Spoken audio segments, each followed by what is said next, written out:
I used to race in the Spec Z group out here in Utah. I'm going to be jumping back into Spec Z because my brother-in-law had a car. He's moving. I bought it from him. The car's just been sitting for a couple of years, so now I've got to go back through it.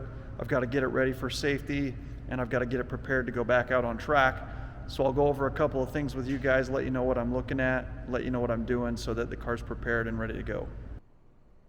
All right, guys, so some important things that I'm doing to the Z to get prepared for this racing season. First of all, there's some safety equipment. I had a fire extinguisher in there that needed to be replaced. The safety net right here needed to be replaced. The seat itself is an OMP seat. It's an excellent seat, but it expired this year, so I actually had to add a brace to the back that supports it from the frame or from the cage, so that it is a lot more stiff and supported, which I would recommend to do to any seat. Quite honestly, it makes you feel a whole lot more connected to the chassis when you're driving. But so that got taken care of. I had to get some new belts. These are some nice Racetech ones. They're very comfortable. I like them. So I'm just going through and doing those safety things. I've got to go through and change the oil, the transmission fluid, the rear diff fluid. Go through and make sure that the cool shirt system works properly and to my liking. And then I'm going to go through and replace the front and rear rotors. The car's been sitting around for a while, and anytime a car sits around and you put it back out on track, you throw that heat at it, and those rotors sometimes will crack or even break. And so to just avoid that completely, I'm going to put some brand new rotors on the car, check out the pads, make sure the pads are good. In the Z, they actually get a lot of oil kind of built up in the intake manifold because of the PCV valve system and stuff like that. And so I'm going to clean that out. I'm going to take it off, clean it out, and then I'm going to add one of these oil catch cans to it so I no longer have that issue. I think that's one of the reasons why these cars start to kind of slow down mid-race. They kind of start to, get hot, and I think they start burning oil because a lot of oil starts getting into the intake system. And so I'm just trying to find a way to keep the car running top notch, as good as it possibly can, keep it from getting heat soaked and all that stuff throughout an entire race. So those are the things I'm going to go through right now. I've already kind of done the safety stuff. Like I said, I'm going to go through the cool shirt system, make sure that's good, and then I've got to get the car up on the lift, look underneath it, and change all the fluids. Once I get all that stuff done with the car, it's really just about getting the car out to the track, warming it up, driving it around, making sure there aren't any little things that I missed, and then at that point in time, I'm going to start trying to push for tire temps, and then start taking tire pressures and tire temps all the way around them and make sure that my alignment's all proper. After that, we should be able to just get the car out there for the first race of the season, see how the car does. Hopefully we'll win one, and we'll start off the season on a good note.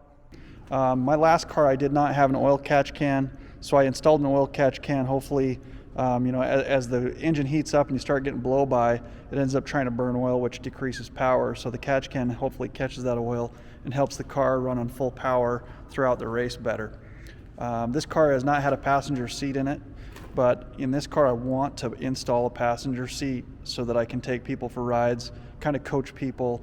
I'll have other people drive the car here and there, and I'll sit passenger side, but I actually like to coach from the driver's seat a bit more. So the fire extinguisher was mounted down here.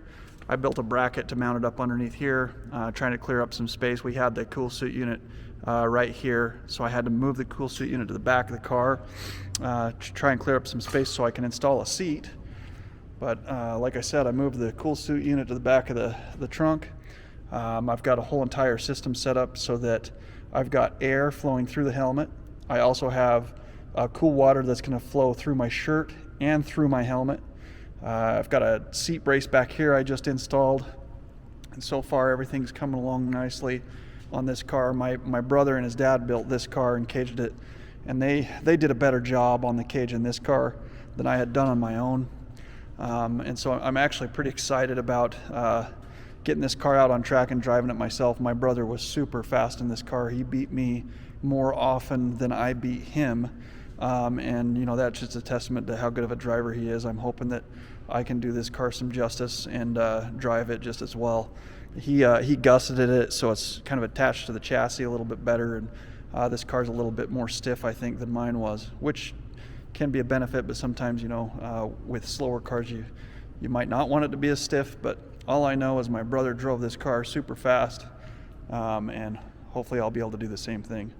Like I said, it's been sitting for a couple of years, so now that I've got all this stuff kind of situated, I'm going to get up on the lift, replace some brakes, and I'm just slowly but surely coming along on getting this car ready to go back out to the track, put some laps on it, get a new setup put together. This year we are going to be running different tires, so I'm not sure if I explained it already or not, but generally we were running 275 tire. This year we're going to be running a 295. So I'm pretty sure there's going to be some adjustments on the setup for the car going from a 275 to a 295. The sidewall is actually different too, so this is a 30 sidewall instead of a 35, so there might not be as much flex in these tires either. So overall everything might be a little bit more stiff, so it's going to count on the suspension a little bit more. So we'll end up seeing how that goes. We'll end up having to go through, make some adjustments, put some laps down.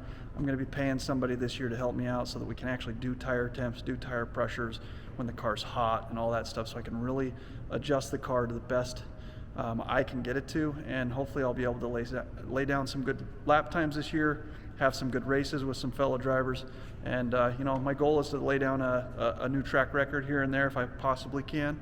But so far, you got to one step at a time, get the car ready, get out to the track, see how it goes, and see if I still have my driving skills after a couple of years off. Have a good one, guys. Wish me some luck out there, and I'll get some more race videos put together for you this year. If there's anything you'd like to see or learn, or me talk about specifically on driving a car, let me know.